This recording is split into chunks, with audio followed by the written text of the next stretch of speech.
So, hello to another Sandbox, and this one is quite unique, as James mentioned, because it's giving us that space to just step back and reflect on the speakers, the kinds of events we've had, and I guess it's an interesting term in itself, reflect, right? Because it provides us an interface to see ourselves in the discussions we've had in the past few days, so we can see what parts of us resonated the most, which parts we found ourselves most reflected in, where we found ourselves portrayed, and how it relates to our experiences.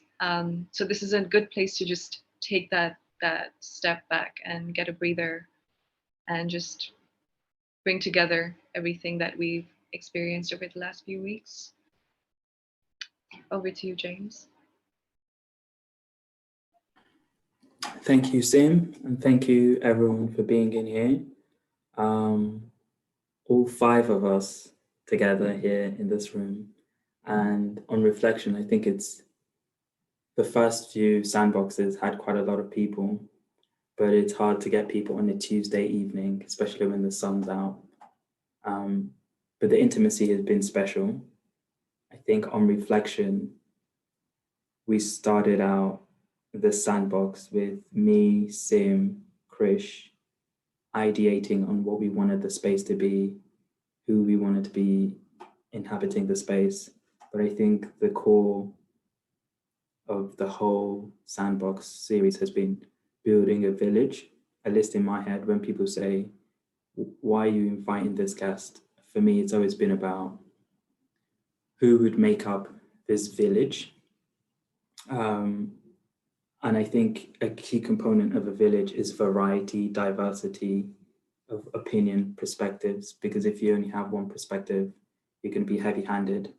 So we had, I think, a really great mixture of ages. We have Felix, who's in his 20s, all the way to Jamie Arbib, who's in his 50s or 49. I don't want to put him in his 50s yet. And we had people who are known online, people who are not known, just friends of ours. And I think making up a village, that's kind of what is needed and what is required. But there were elements, I think for me speaking, as a person who edits the videos and who tries to get the guests, there's elements of frustration when I feel there could be more people in the space. And I've thought about that. I'm not, what does more people add? I think for me, it's mainly about what it adds to the guests. So for the guests to have their diversity of an audience as well. For me, that was the main thing that I think in the next season, if we choose to pick it back up, I don't know if there's a promotion element or something, or it needs to be on a different day. That's one component that I think could be improved. I think there is always room to change the structure of how people ask questions in the chat box. And there's a lot more reflection that I want to have, but I'm very aware of it turning into just a monologue. So I'm going to start off with Sim and then Felix, because they're the ones who've been to the most sandboxes, and then we can open it up. Or even people who've come to the most recent ones, they can always share about their opinions on that. And towards the end of this event, we'll talk about future trajectories. It may not even be called Sandbox. I'm really keen to speak to Sim. We've not really spoke properly yet, but to speak about common ground. So that's just a teaser of common ground and just a quick reflection of how it's been so far. Yeah, any thoughts, Sim?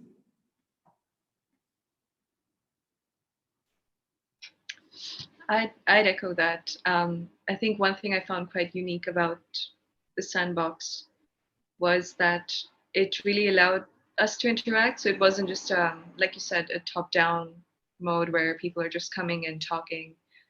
and then leaving without, it's just another event for them, but where they could actually draw insights from the people who've been attending these events and kind of bridge their insights with the themes that we've had in the past.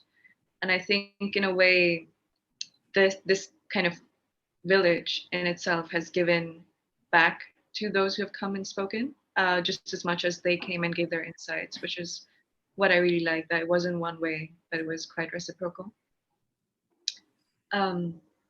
And in a way, it seemed to be an interesting interface, right? Because it's one of those spaces where there is a theme, an overarching theme, but the theme doesn't dictate the future or the trajectory. It's the trajectory that dictates the theme, and that's what I like, that we're not really forcing it down a certain path to create a unique identifier, but somehow these things just come together because of the people that make it. So yeah, it's been incredibly fulfilling, and I'm very excited for Common Ground and how this evolves into that. Sweet. I could give a little taster of, or maybe it's best to keep. I was thinking Common Ground would be more in person. So I was thinking small dinners and the themes that we've been sharing with each other. Because I think instead of the direction with Sandbox might have been to expand it more, to get more guests, and then have more participants. But I'm interested in, what if we go in the other direction, and let's say it would be a dinner between Jack, Conrad, Felix, me and you could start the theme. We could play some audios and we could be in person, and maybe it could just simply be audio recording if people feel comfortable with that. An audio recording of our conversation and what unfolds, because I think there's still limitations to Zoom, and it could be done on a monthly basis or every 2 weeks. I'm having deja vu. It's so funny. As we speak, I don't know if this is the limit of Zoom using. I'm having Zoom deja vu, and it's so funny because Jack was in the deja vu, and me and you talking about different themes, whereas in the deja vu. Anyways, I find that really funny. Okay, so I'm really curious to go into that direction. Instead of volume every week, have small, intimate, common ground, maybe even dinners on the floor, and it could be in different friends' homes all around London. That's part of the direction I think it could go to. But I think also going back in the reflection aspect of it, I think it's really cool that we had moments like Kieran and Karima, Jamie, Arbib, and Felix going back and forth, or Alice and Anton. Like for me, trying to reflect the guests in conversation with other people rather than the guests just what they said, but the way they interacted with the guests, I think is interesting. Like the point where, is that James, the point where it steps out of like people start guiding themselves in how they're conversing. Yeah.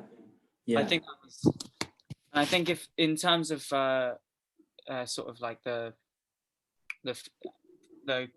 critique and the feedback of this is, I think sometimes people will get that from being the example set by the others in the group. But if that's sometimes I think as well, just to have it stated in plain. Like I remember that was something that in the very first session last September or something like this, that was like very clear in my mind, the idea that there's not supposed to be a structure of like speaker and listener. It was kind of like a collective fermentation to see what would happen. And yeah, I think that that definitely led to that sort of thing, I feel. And sometimes you just have people like I think Alice was very good at it, of not feeling like there wasn't, like they had to wait. There wasn't that feeling of Alice. I feel like Yeah. she was comfortable in that. Whereas you have sometimes with people, and it depends why people have come as well, because I think some people come and they want to just listen, and some people come because and some people come and they just don't have the energy to engage. I think the time where people said like, what sort of energy level are you feeling? I think that was a nice way of establishing a sense of each other. I think that's, yeah, because I think as an experiment in Zoom, I think the sandboxes were very good at doing things that I didn't imagine were that possible, like to have a sort of just an engaging discussion with strangers via the internet was not something that I really conceived of. So I found it very exciting in that way, when you could kind of feel like the conversation was hot and it was happening there. And that was just such an unlikely thing. That was just with my own preconception. But I think, yeah, it's not, it's a room that we're not in.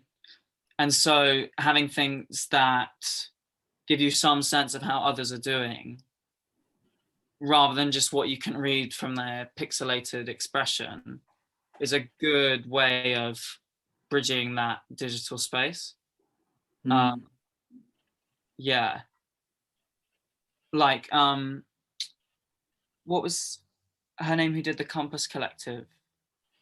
Leah had that at the beginning as well, saying, give it like, what's a word of how you would be feeling? I think that's a good way of bringing everyone, because when you see someone on a screen, it's quite easy to reduce them, I think, or at least to have less of a sense of connection with them being a person. And particularly when, yeah. So I think those sorts of connectors were effective. Not in like, yeah, I think they were effective actually. Yeah.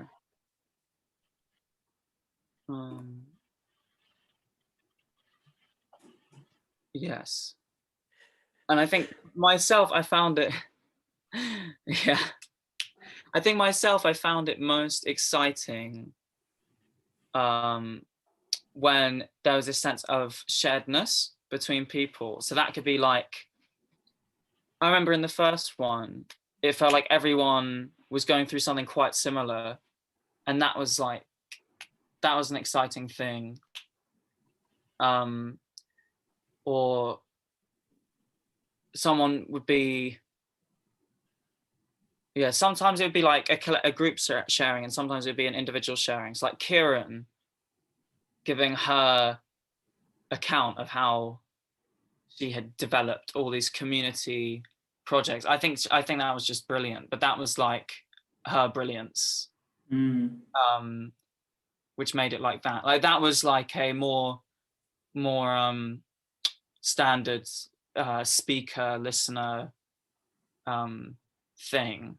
But I think because she had so much that was so good, important to say, or so vital to hear, it's like that was just like a in itself kind of thing. Yeah. Whereas there were some speakers like, was it Mr. Bibb, the one? Arbib, Jamie Arbib. Jamie Arbib, was he the one who had the idea about the future? Rethink X, yes. Yeah. And he doesn't like to be considered someone who thinks about the future, because it's all things that are applicable now is what he says. Just disclaimer. Yeah. But yeah, it's same person. And you were asking about Maynard Keynes and you were asking about economics and shouldn't we have had utopia already? I wasn't gonna. I didn't want to come out. I didn't want to come here and like criticize his vision. But yeah, like tech won't save us. Just I don't think it will. It's not okay. So there is a nuance. I'm not doing this just because. Yeah. Have you read the paper? I think you should read the paper Rethink X. Yeah. Because the main thing it pushes for towards the end for me is organizational models. Okay. So it's what we do with the technology rather than. But when he speaks, it does sound like he's always projecting to the future of how things could be. But I found it really helpful and very practical to think about, okay, there are these things that are emerging. How do I want to organize with my friends? And I think it's really useful for us to like share where he was what you received from it is as valuable. Does that make sense? As in what I was receiving from the talk, from the experience. I don't think it's offending in any ways. No. It's an idea. It's like it's not a person. I think. But what I was going to say is with Rethink X, there was a bit of a. It kind of had some parallels with what Kieran's talk, because it was like a description of something that is sort of being built in that. But I think with his, it was like there was almost. For us, it was quite abstract because we hadn't done the reading. And there wasn't like concrete actions to speak about. But for him, it was like a clear idea. And so I think there was a bit of a dissonance there that meant that often when we were trying to engage in the discussion, it would then be like, but actually that it doesn't really fit with the vision. Like sometimes people would ask things and it would kind of fall down. But if he'd done something like, maybe if he'd made it more like a workshop, being like, so there's this, and this, and these are the tools you have, and like, how are you going to change it? Then I think because that's already, then it's like, here are these concrete things, rather than here's this idea that is kind of concrete, but always needs more explanation. So I think if the idea had been smaller, that we were then trying to deal with, that would have been easier to play with, I guess, as a group. I felt like Jack unmuted himself and wanted to speak for a while. So we'll let Jack, but you can always pop back in whenever you feel like it. And thank you very much, James. And Felix, I didn't mean to intrude. I could have stayed muted. Inherently, not going to many of these sessions, I do not have the diversity of thought that Felix offered. So I will defer to him in most aspects. However, what I can say, in relation to James' original point at the beginning, saying, I had a good friend, to give an analogy, a good friend, we used to go to church in York together when I was at uni. And the priest would always say something like, it's not about the number of people, but he'd always ask people to bring their friends. So it was an interesting paradox. I thought it was a similar idea in that it's not about how many people, but you want to share the message as much as you can. And for me, the way I would suggest, if there was a Sandbox Season 2, Phase 2, is because I got a similar kind of events on Mondays, and we've run into a very similar problem in that we went from having like 10 people coming each time to these sessions, and yesterday we were at a point where it was like no one basically, and we didn't know what. Everyone was really interested. When we did a poll, we saw the numbers, declining. We thought, what's everyone's reasoning? Is it the topics you're not enjoying? Is it just too frequent? And everybody said, oh no, I really enjoy the topics. It's not too frequent. There's one coming along, which is once again inherently paradoxical. But I believe it's just the idea of when you have a session and you think, okay, this is on every single week, but there's no end to it. You always look at it as if it's going on, although it's not, obviously. It feels like it's going on to infinity, like ad infinitum, because it's every single week. So I think that scares people, that they know they can not go today because they can go next week or the week after because it's always there. So I think if you were to do a phase 2 of Sandbox, you would say, right, we're doing a set number of sessions, a small number, even like 4, maybe 5, which may seem really small, but if someone knows only 4 or 5 sessions, they're really gonna make a commitment to themselves, subconsciously, maybe even consciously, to say, there's not many sessions, I can't afford to really miss one, unless of course they have an actual reason. So you might find yourself, although it's less sessions, more engagement and more successful, so to speak, sessions with more breadth of thought, more deep discussion. So I believe having a predefined number of sessions would be the most judicious way of achieving what you want. So. Yeah, I was thinking about, because I had a lot of guests lined up already, but it was like me and Sim were in sync. Like today was going to be the last one because we felt, whether it's with podcasts or with events like this, there rarely is a pause or a break for reflection. And I think not just reflection in how do we get more people, but in reflection on what's been digested. And hearing Felix speak, I'm like, oh, wow, a lot has been digested, a lot has gone on already, instead of always being future trajectory, more and more. So I like the idea of in a month or two, having a month session of 4 guests, having them known in advance, and then doing it like that. Or we may take a break from Sandbox altogether for the summer. Maybe this is a winter thing, which is great. It could be something for people to do on Tuesdays, from October or September. Yeah. And I like the idea of we could structure it like seasons, and this was season 1. And people would have to think about if season 2 or 3 is coming. Hopefully Netflix can buy us out, or HBO, one of these places, if you're listening in the web. So yeah, how do you think we should pitch it to Netflix? Felix or Sim, whoever has a great idea of how we pitch Sandbox. What do Netflix want? They probably want it to be very sensational. Making a joke. What do you say, Sam? No, I was making a silly joke. Uh-oh. Please go. Oh. It's very serious. This is serious talk. All silliness must be left at the door. No time for this now. Yeah, I don't know how we get the corporates involved. I guess we need, what was it? We like speaking bureaucrat. We need some fluent and bureaucrat. We need some fluent bureaucrats. Yeah. I think there's true crime stuff that always happens on Netflix.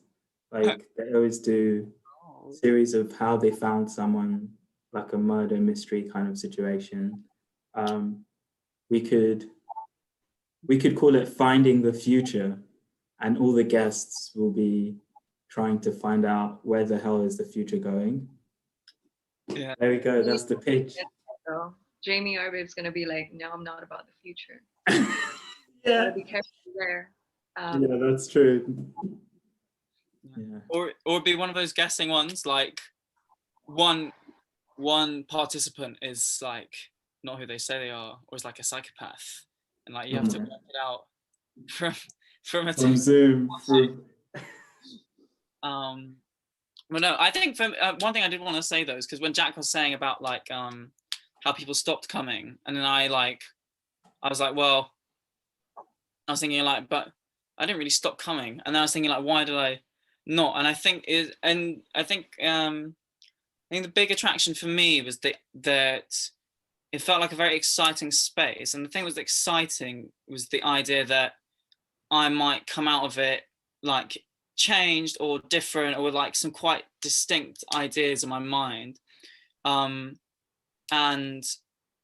yeah, so I think something that's clearly going to make you think or feel differently for a bit is something.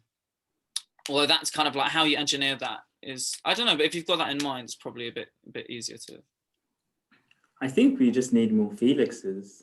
It sounds like it. Like sometimes I think like something speaks to an individual so much or a group of people so much that they can't help but turn up. And it takes a while to find both the variety and the type of people who would come back on a regular basis. And it's about the stamina, really. It's the stamina to keep going. So for those people to find each other. And Zoom is not really a thing where, do you guys invite your friend to Zoom calls? It doesn't really, does it work for you, Felix? Do you do that? I could think of one. There was one person I was like, oh, I should try and ask her to come. But I think also there was a randomness that would make that sort of thing less, that doesn't facilitate it. So like if I wanted someone to come and they were like, what is it? And I'd be like, well, it can kind of be anything. It's less easy to sell that than to be like, there'll be variation, but there'll be a central sort of I don't know, motion or this kind of, like there'll be themes that run through, and I think I can see themes that run through, but I think also not, like I can see some things that just don't pop up every time. Like you don't always get lots of people contributing. That wasn't always the case. You wouldn't always have like you wouldn't always have people being sort of emotionally honest, or like a bit more sometimes people were a bit more guarded, sometimes they weren't. Yeah, I liked it when people would like have problems and then they'd like try and solve each other's problems, or like suggestions. Like, I remember there was somebody who it was after Leia's talk, who was saying like, oh, I want to do these things that are like so massive, these changes I want to make are so massive, but I just don't have the capacity to do it. And then like a bunch of us were saying, oh, but maybe there's this way of thinking about it, this is sort of the approach, this is like a way. And I think if that was something, then I think that might be yeah, I think that might be something that could be like a central thing, would be like you'd like come with a sense of, I'm gonna leave this more capable of managing my life than previous, or like with some inspiration from someone of how to do something in a different way, and that's like really useful information. Yeah, I think one of the reasons that emerged is because the guest speaker left, and it left it up for us to be all in charge, in a sense. Like we're the ones with the insight, and we didn't feel like it was Hanya. We didn't feel like Hanya was asking the guest speaker. It felt like it was an open question to all of us, and then we could come in and we could help in that regard. So maybe there's something to that. Yeah, what do you think about the guest or no guests? I think it's good to have an initial thing, like here's some stuff to think about, sort of way. I remember at the beginning that having the breakout rooms, and I think that made it so that you had stuff to tell the other group about. Whereas if we're all one group, there's not so much to tell because we're all hearing it anyway. Yeah, I think that's like with in person, which was a sort of kind of similar thing that James and a few others were organizing, where there would be films, and then that would be a thing for people to discuss, but that would be in different groups, and then there'd be a sharing of it. And like if people hadn't been in groups, if it had just been a group sharing, then it would have been easier to sort of, not to sit back, but it's like you've got to kind of you want to say what your group was considering. Yeah, I think having a guest leave is quite an interesting idea, because it is true. You are right. That did bring on a lot of agency by those who were left over the discussion. Am I right in thinking Jack unmuted himself, or have you been unmuted the whole way through? I muted myself a little while ago, but there's no rush. I can let Felix finish. I think that's what I had to say. It's yeah, it was always good when it felt like lots of people were like giving their mind. I think sometimes, like, I found it when the stoa Peter Limberg. Yeah, with him, and maybe it's because I'd missed like the first 30 minutes of it, but with that session, I was literally like, my mind was just melting through the whole thing, and I was like, there's nothing. The best I can do here is just like try and like take it all in. This is like reconfiguring some stuff majorly, so I'm just processing. I love that term, reconfiguring some shit majorly, some stuff majorly. And so and that's like, that was really good as well. Yeah, I think everyone should try and present something as well. Like, I think from coming with something to do, like back when I did my one, but back when that was like, for me, that was a really that really had an impact on the way that I then would engage with the group. Yeah, and maybe that could be like a starting game, you know, like just for a minute explain something to everyone else. It could be like very, very simple, just something that you know or that you don't know, that you're trying to figure out, anything, but just everyone have like the position of presenter for some amount of time. I think that could be quite effective. Yeah. To jump in here, it's a little bit different. It's kind of go back to you made the being facetious about how do we get Netflix involved? And of course, I know you, as I say, being facetious, but I would say to get people involved.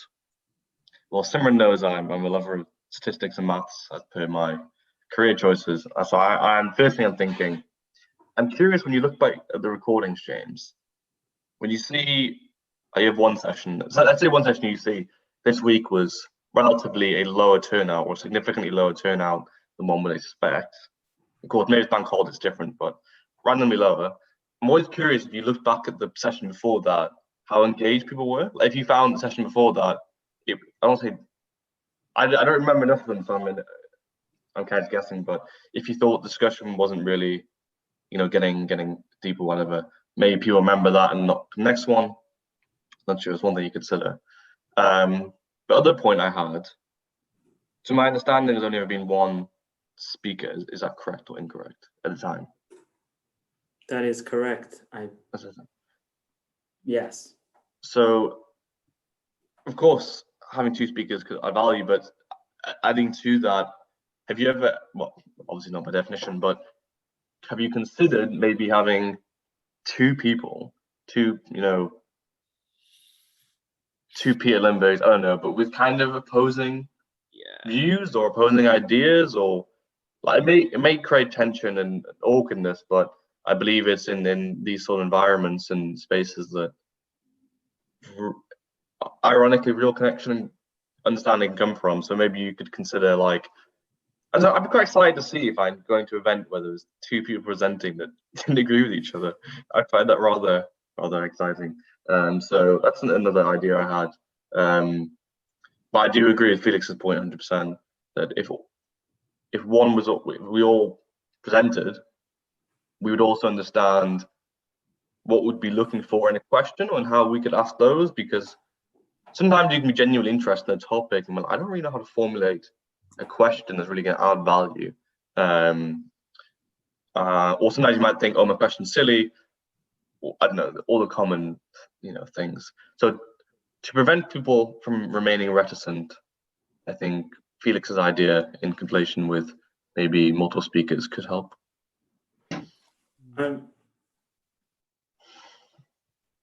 I'm curious, really quickly before Sim jumps in, I'm curious of what would you present, Jack? What would I present? Oh my. The first thing that springs to mind, however, so I used to, back in university, I did a lot of teaching of meditation, did a lot of sessions. And that was a big part of my life. So I'd probably do one a meditation and give a little spiel on the true value of meditation, even in a secular capacity.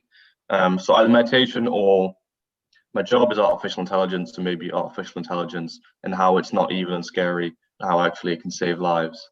They'd be my two main topics. Cool. Nice. Have you ever seen the neuroscience behind meditation? I have seen some neuroscience. Are you referring to a paper in particular, or? No, I guess just the way that you've got the two or like three systems, and what else they're involved with. Like in focus, you can't the system that's self-conscious and thinking about like your own experiences can't be active at the same time. So like when you're in a state of awareness, you can't be so with yourself in mind, which I just thought it makes it's sort of anecdotally, and then also like in terms of the what the neuro stuff can say as well. It's nice. That's a very good point, 100%. And I definitely find if you look at physiologically, when you're in a state of flow, which could be argued, Michael-Anxiety state of flow and meditation are truly one and the same. The parts of your brain that light up when you're in flow are diametrically opposed to the point when you are just thinking, and the idea of the monkey mind, the thoughts all going on and on. Mm-hmm. So by definition of the physiology of your brain, you cannot be in flow when you are not present. It's quite a profound idea when one comes to terms with it. But 100%, I really agree.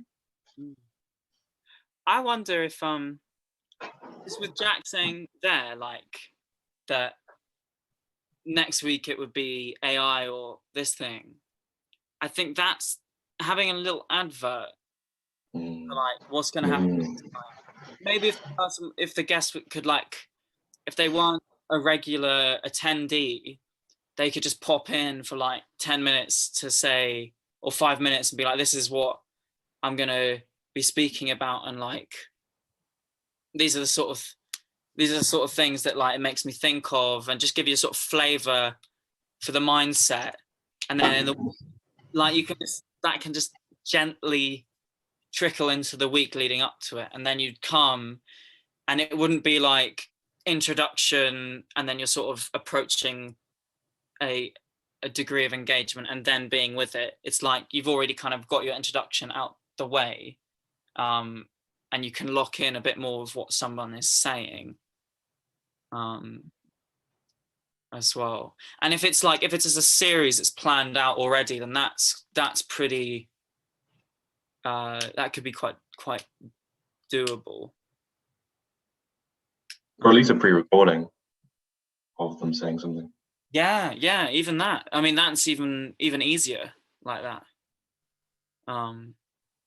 Yeah, it wouldn't have to. It could just be like a 2-minute thing. It'd be really straightforward. Yeah, I was wondering actually, just on the topic of of having it as a series and like having a number of episodes. I think it's nice to think of how that will fit into the context of like the months passing. So say it's an even number. If it's 6 episodes every 2 weeks, that's a quarter of a year. That's a season. You know, like that would be like a season of Sandbox. And you could just bring a bit of an elemental thing into it of like, if we're starting in winter and we're ending in spring, there's quite a there's a symbolism in that. If it's autumn to winter, you know, every change has its own associated feelings and suggestions that it brings, and so that could be part of the trends that we would be creating or imagining might be sort of continuous through them. That's a great idea. I love incorporating the seasonal aspect of it. I think another beauty of things like Sandbox and Zooms is people can just listen and they don't have to speak. Kind of like Conrad. I don't know if he's still here and if he has anything to share. If not, that's okay. We'll move on. But, okay, cool. No, I'm here. I'm here. Just listening. Okay. Just, if you not just. Yeah, intently listening. Your presence is felt. Thank you. I hope you find whatever you're looking for down this corridor. Can I contribute? Would that be the time or the space? Yeah, you can. Whenever you feel comfortable. Whenever you found a place. Yeah, it's been super cool to be part of this brainstorming situation, I guess. And also, I think that I don't know what Sandbox is about, and I'm figuring this out, and it's such an adventure for me to figure out what you're about, because I've been kind of introduced, and I've been to 2 meetings, and I'm still not sure what the format. Well, I know what the format is, but what's the like long time goal? Said that. Sorry, I'm trying to climb the fence. Well, said that. Yes, I managed. Said that. This is so unique to Zoom, I have to say. For those who may be listening in the future, Conrad is climbing over fences and going through obstacle courses. I tried to get to the fan for the roof, but I didn't manage because there's no ladder. Anyway, so what I was trying to say, questions, I think, or rhetorical questions, I think that I would add. I hope that the wind doesn't compete with my voice. One of them is growth, and how big you would like to be for you to be satisfied, and how many people would need to be in the Zoom for you to feel reassured. Okay, it's going great. It's it's making sense. It's meaningful. People are responsive. It's grounded. You don't have to worry if it's a worry, because I've been in one of the communities recently, London Writers Salon, without names, and they keep growing, and it's no longer the same. It started a year ago, more than a year ago, from kind of a very intimate, well, very 80 people, but it still felt very intimate community. Now it's more than 500, and it's growing exponentially, and probably it's not going to stop. It's going to be a million pound making business very soon, and it's different. So yeah, I think the growth is an interesting point that you mentioned, like how to attract more people. And perhaps marketing would be one of the ways, like investing funds, because like how to be competitive during the pandemic where everything or almost everything is online. And it's people fight for listeners, audiences' attention, and that attention is limited because of fatigue, saturation of Zoom, lots of different things, and also because people invest lots of different venues, invest lots of money to actually get that attention. So I think it's important to keep that in mind where you are in terms of your position on the so-called market, in terms of getting the attention of people, attracting people. And I think that would be also maybe even healthy to think of it, not to feel that this idea is not going great or it's not successful, and how many souls you would like to touch for you to feel, again, I'm coming back to what I mentioned before, for you to feel like, wow, we are actually making impact. Like it touched me, I may have never expressed that, but there were a few things that I overheard. I contributed to the conversations, or someone contributed to conversations that I benefited from. It's like a building brick in my project, which is Conrad, in my writing as well. So I'm incorporating actively a lot of things that they've heard only in 2 meetings, I think, that I've been to. Yeah, I think that's it. I will pause here. Cheers. It's been great, whatever you're doing and whatever you would like to take it to. Eve, good luck. Thank you. What a delight. With I might as well say, with Conrad moving as he was there, it suddenly brought this idea to mind of how it would be like one way of doing things, but we could take it way out of the sort of the stationary Zoom thing that is so usual. And just as it was happening, I was thinking, well, what if we were all walking around outside? And then I was thinking, like, what would be most resonant then? And then it could be like talking about, I don't know, like large groups of people moving around, migration, sharing of culture, what other things come to mind? People moving, like differing experience, but then you're also connected at the same time. Like that could be a session, that could be a thing where it's like, okay, guys, we're all gonna go. Or it could be go to your nearest green like area, and it's gonna be something where the conversation is gonna be revolving around the natural world and what's going, that sort of thing. Or it could be like go somewhere really ugly. Like we could take it places, like we could take ourselves places and try and see how we share in our, like this kind of slim line of connection between all these like distinct but similar in that there's kind of the same aim in these like spaces that we would then be in, kind of thing.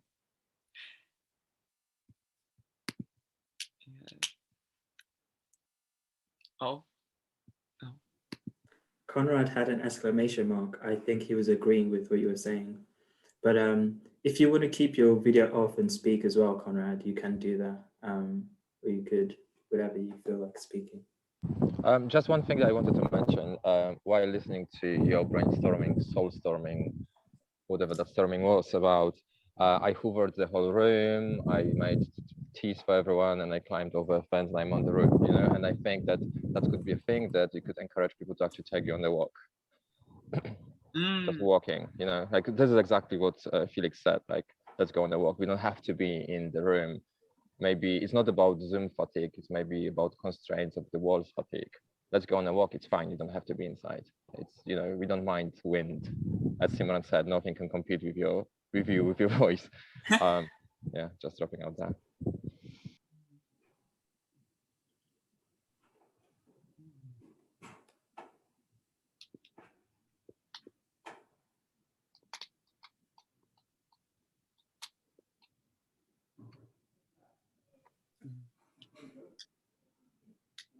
Another thing.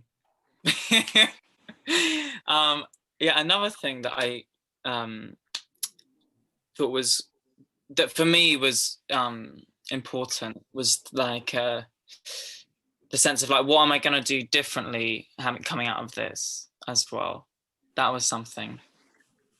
It was something that I got with like, I think maybe the first one. I'm not sure.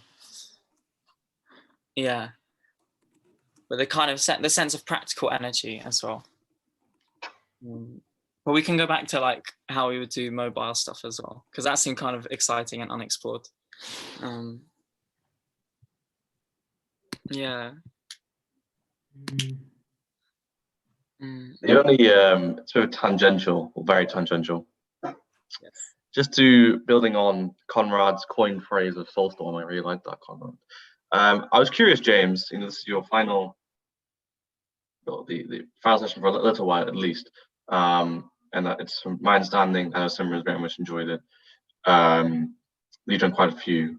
So I was curious, from your perspective, James, taking the proverbial host seat, what have you learned and what have you gained most from doing this?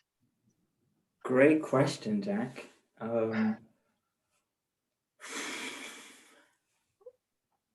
I've learned that Sim does amazing introductions, and I'm not just saying that. I was blown away by that. I've learned that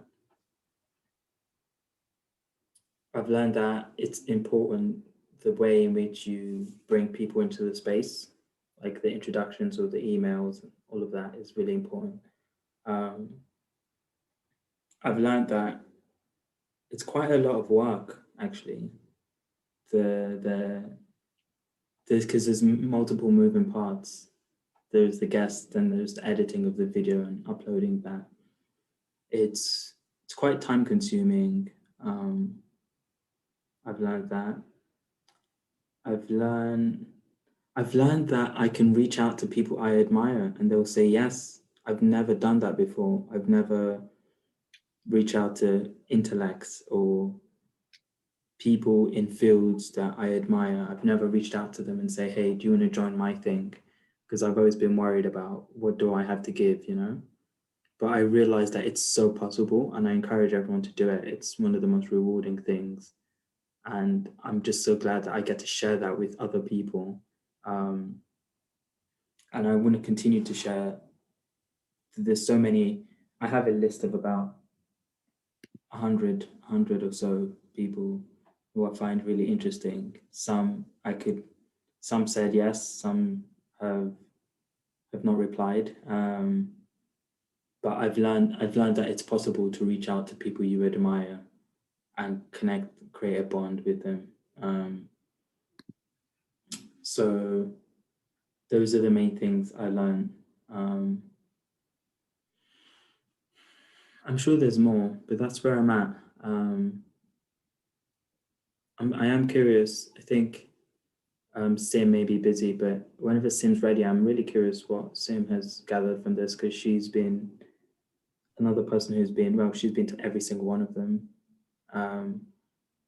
And yeah, what she brought as like a co-host was really interesting to the space. And I'm wondering what impact that left for Sim, just as a person, as someone who, who's been in the space.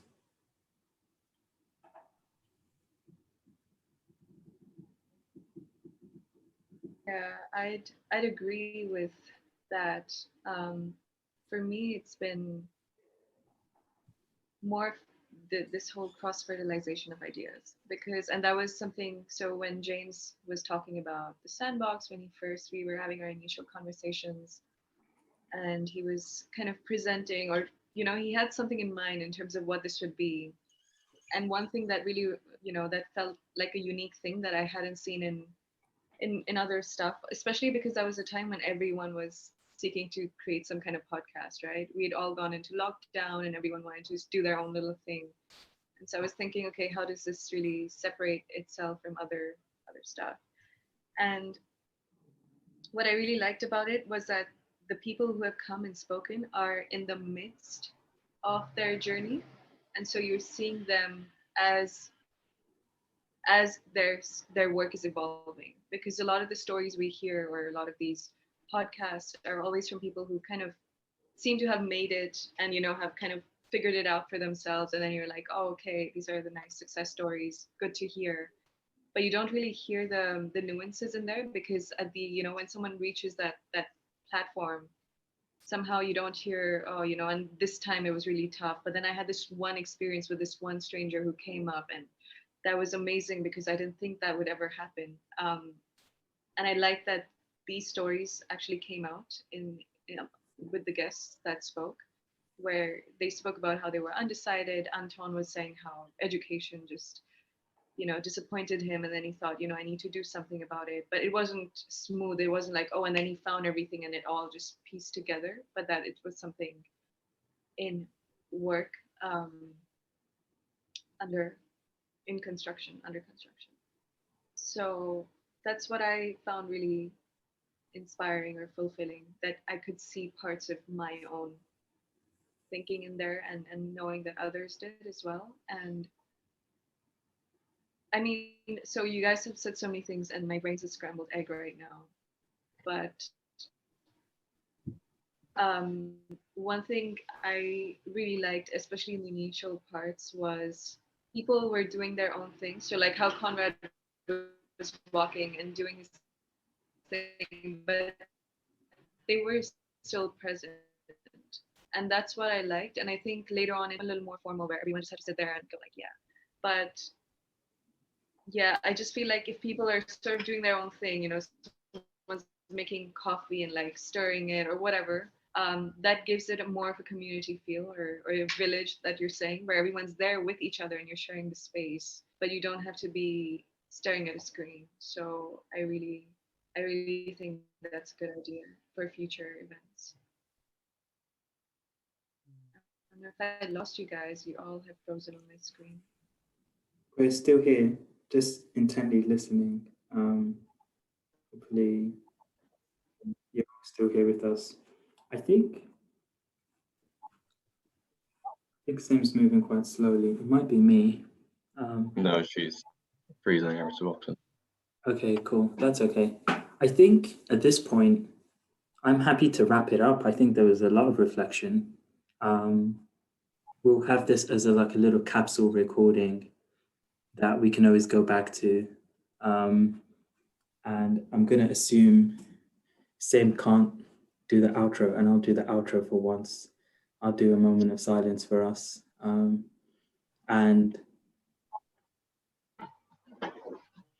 then after that, we shall wrap up.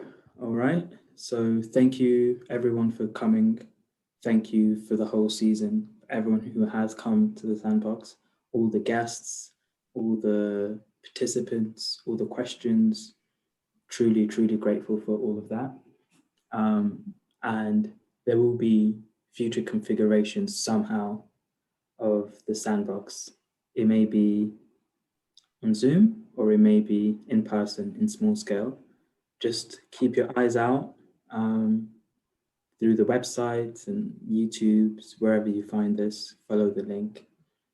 On that note, if everyone could find a seat or somewhere comfortable, I'm going to count us down to 30 seconds and then bring us back to the room, and we can all say bye. Okay.